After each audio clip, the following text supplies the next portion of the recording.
Hey everybody, welcome back to the JPU show. My name is Botter. If you're new to the channel, do me a favor, hit subscribe so that way you don't miss out on new videos when we post them.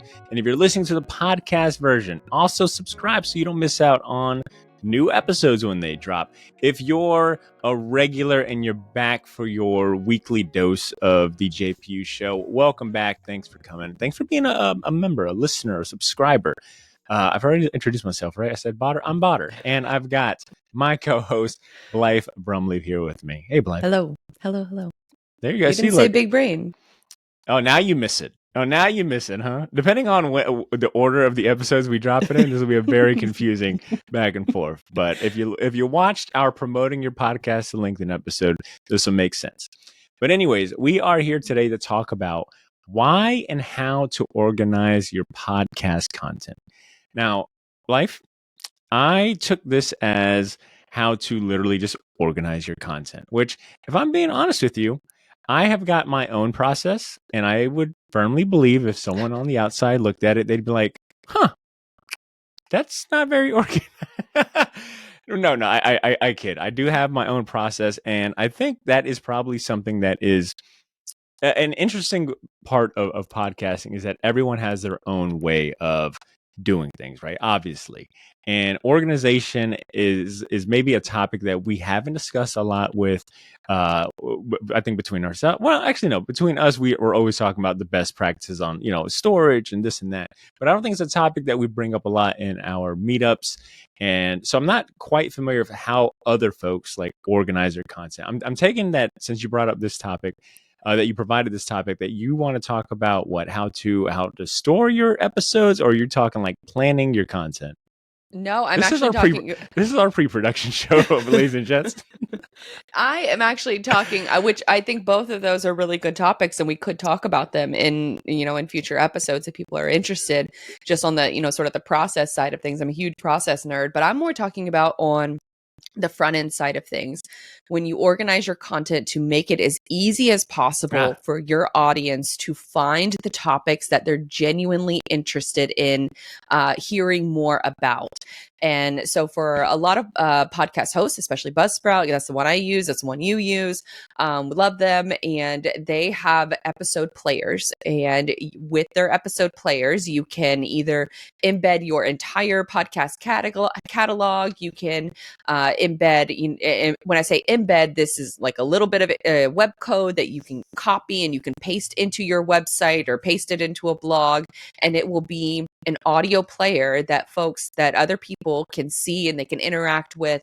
And there are some different settings where you can choose all episodes, you can choose the past 5 episodes. But one feature that I think is missing that could also be explored more is categorizing your episodes. And so what I mean by that is when you're uploading a new episode, you want to be thinking about what is the main category that this show falls into. And so I think of my I was actually just writing this out earlier today, so it's good timing that we're recording this, but I release 8 episodes a month. And so on this little piece of paper, I am reorganizing my content into trucking, brokers, maritime, warehousing, space.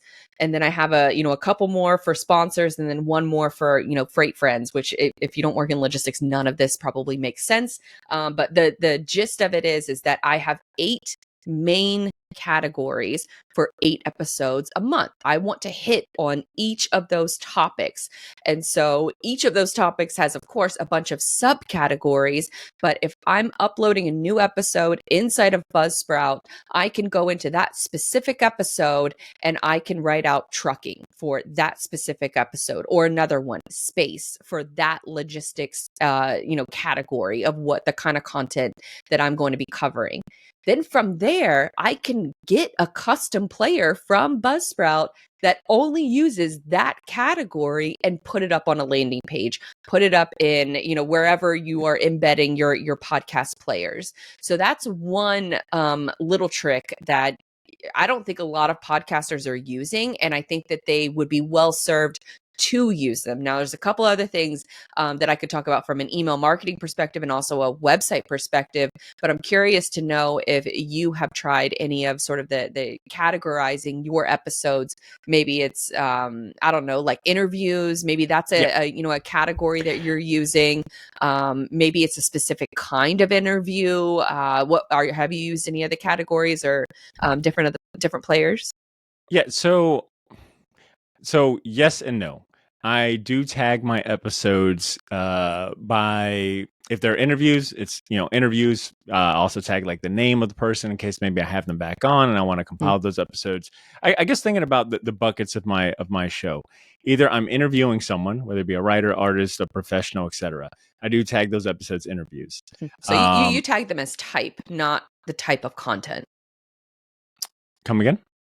So when you're tagging your episodes, you tag them as I would classify like solo show, co-host show, or interview show as types versus like no. the kind of content. You know what I mean? Like you would have like a Marvel show or I don't know. I don't think I've gotten that granular.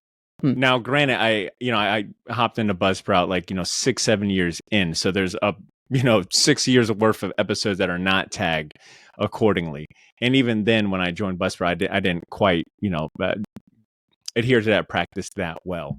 But my big three buckets, in a broad stroke: interviews, artist spotlights, where it's not particularly an interview, it's maybe just me and the crew doing a deep dive into an artist's career or life, and then comic. And then I'd say like comic news episodes where we're talking about topical things and things that have happened in the news. And I guess a fourth bucket technically would be like movie reviews. And I'm thinking, aside from just the tags, which I do try to tag those pretty accordingly, interviews get tagged with interviews, artist spotlight, same thing, movie reviews, and comic news. But I will go a step further thinking about like, okay, how can I promote this or let a listener know this is the episode they're going to get? And I try to include one of those kind of keywords in the episode title. And I think this might be based on maybe some outdated now a strategy that I've heard before, where it's like when it comes to podcasting, a majority of the SEO really is in the title, right? Where it's like the words in your title mean a lot more than say sometimes a description if you don't have like a website. So I think I still take and I do that now, but I think early on I really took that to heart, where it was like, okay, I want the word interview in the show note or in the episode title or comic news, or hey, this is a movie review. Just thinking about keeping it easy where they can glance at an episode title and know exactly what they're getting into. But I think a majority of your tips, a majority of the advice you've just given is leveraging the player, and I think that really is applicable to folks that have like websites, because if you only have the Buzzsprout, let's say like you only have a pod page or a website or a single web page for your podcast, it's a little difficult to organize, wouldn't you say? Yes. But that's a good question, because I haven't thought about, well, could I just link? And I'm fairly certain that Buzzsprout allows you to link to a particular playlist. And so the ideas that we've used in the past, so like we have an ongoing series called Women in Logistics, and we have women that come on the show, and I want to shine a spotlight on them. And so we have a landing page that's set up on my website for Women in Logistics. And I have links to all of the different episodes, but I include them all in that one Buzzsprout player. Now, I consider that sort of like our best of, episodes. And so thinking of from the lens of, if you want to quickly, give someone a glimpse into the type of content that you create or the type of topics that you are regularly covering, that using those categories and organizing your content is not only going to help you, it's going to help your audience discover if this show is worth their time investment, because that is the biggest hurdle that we have to make as creators, is to convince someone else to invest their time and energy into digesting our show. And so the way I think about it is, how can I make I have a lot of content, and I almost too much. And so for someone new that's going to come to my show, how can I put them on the path of least resistance? How can I show them the best I have to offer right from the jump so they build me into their weekly habits, maybe their binging habits of, maybe they just binge a show, all day on Saturday or something like that, whether cleaning the house or doing errands. I want to give my, sort of best foot forward in that regard. So I think about it from a category lens. Buzzsprout has this feature available. If you have any kind of WordPress website, I think, some of the other builders, whether it's Squarespace or Wix, will probably have this same feature as well, where you can categorize different posts based on a specific category. So if you're thinking about your show, what are those 5 or 6 topics that you regularly talk about? And then what are the types of shows that fall underneath that? So for your shows, for example, sort of the categories that you just laid out, I would more or less take a step back and say, these are the topics that I regularly talk about. And then a subcategory below that is, I might do an interview on this topic. I might do an artist spotlight on this topic. I might do a solo show on this topic, but those different types can form under that different content bucket, if that makes sense. I guess because I see where you're going, but I know that I tend to sometimes, dabble and bring up a few of those topics. But I think there is a way for me to go granular where it's like, because like an artist that I might have on, well, they might have worked for Marvel and DC and all these other things, and we're talking about a little bit of all of that. So it's easier just to say, hey, here's all the interviews, and there's a little bit of cross pollination there. I think there's just that too much. might be good for you. Yeah, I think, for sure, but for from sure. like the type of content you're going to be talking about from the listener perspective, if I'm just being introduced to your show, I want to know right off the bat the type of things that you talk about, sort of nerdy pop culture things. Sure. But I want to know specifically like what you're talking about. Like if, Well, there are some nerdy channels that may, talk about Star Wars. I'm not really interested in Star Wars right now. If that's all you talk about, I don't really want to follow your show. And so that's more or less of like the example I'm trying to give of like putting your best foot forward from a content perspective. How you organize your content could be a great marketing tool to new listeners to build your show into their regular habits. And it doesn't just have to be in a Buzzsprout player. It can be on your website where you have different categories. And you could even take it a step further, which is what we're doing right now, is building email series, because we know that people are busy. And so we're trying to find creative ways to put the content that they care about the most and put it right in front of their face and make it as dumb easy to listen to as possible. What I mean by that is, okay, you discover my show, you find out that you really love space logistics. You want to listen to, you press play on an episode and you think, okay, this sounds interesting. I'm going to come back to that later. What I would rather do is have you sign up for an email, and then you get a regular email, maybe a weekly cadence of, this is the latest space logistics episode that you could listen to.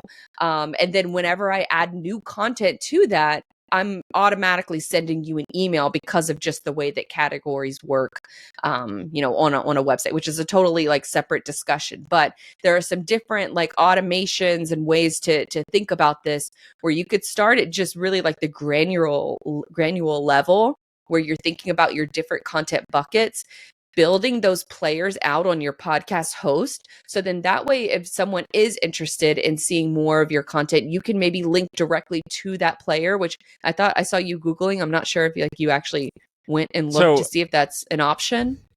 So unfortunately, the players that you can generate in Buzzsprout based on keywords or tags, they only provide you with an embedded code. So unless you have a website or some sort of platform that will accept that, it's not helpful for anyone else that might not have those. But I think the spirit of what you're saying is still relevant, where thinking about maybe just like internally or consciously, like, all right, where does this episode fit into like a bucket, in and especially with the email marketing, like even though you can't, let's say like you can't use an embedded code, but you can send an email or you can have like, a document that has separate links to these episodes categorized, I think goes a long way. Because to your point, like if you meet someone or you have to share episodes that speak to your ability to interview or, whatever other categories that you need, you've got those readily available. So I think maybe if you don't have the capabilities to use an embedded code or, a player, maybe your podcast host doesn't have a player feature to it, keeping track of those episodes, doing categorizing, cataloging your episodes on your own, whether it be in a Google Doc or something else like that, I think, is just beneficial for you. I was just trying to see if I could, because sometimes in an embed code for the other nerds out there, you can kind of see what the link that they're embedding in it. And I just tried it out; it didn't work. So unfortunately, I thought I was going to have a little hack for y'all, and it's not working. But all the more reason for you to spend a weekend, build up a quick website, and then that way you can have more customization over your content and be able to give your audience resources in order to engage with your figure out if they even want to invest their time in it, and then give them the easiest ways possible to build your show into their routines and into their regular listening routines.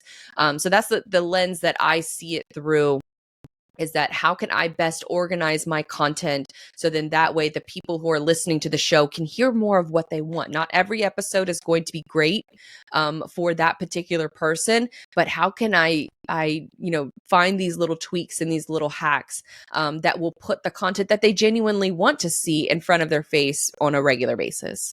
And I think also just like categorizing the types of episodes you have will help when you start noticing certain episodes pop off. Now it's like, oh, this, I talked about this topic and that popped off, and I'm seeing the same kind of performance with this topic. It's just, I think what we're promoting is more conscious recording. Like, and thinking about how you're organizing your episodes on the back end, but having that in the forefront thought as you're planning out your episodes and how you're going about sharing that. I think that the spirit is still there.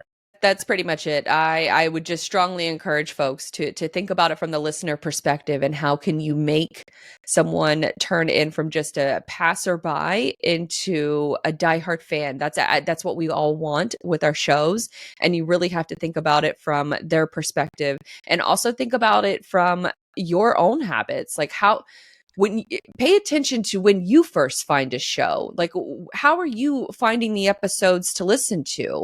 Which episodes are you choosing to listen to? Are you subscribing to them? Are you adding them to, your queue or your playlist inside of your podcast listening app of choice? Pay attention to how you engage with a new show or with a regular show, and then try to mimic whatever works on you. Try to mimic that for your own audience. Well said. And this is a part of the show where we invite you on the conversation. If you've got anything to add to this topic, which is how and why to organize your content, if you've got any personal anecdotes on how you go about categorizing, cataloging, or marketing batches of episodes, we'd love to hear from you. Either leave a comment on the YouTube video or send us some fan mail via the show notes. If you're listening on Apple Podcasts, Spotify, or on Buzzsprout website, click the fan mail link. You can text us directly to let us know what you thought of this episode. We'd love to hear from you. With that being said, I think I can go ahead and recommend a video that is that would be a great companion to this one. And that is the episode that we did on how to repurpose your old content. Check that out, and we'll see you next time. All right. Peace.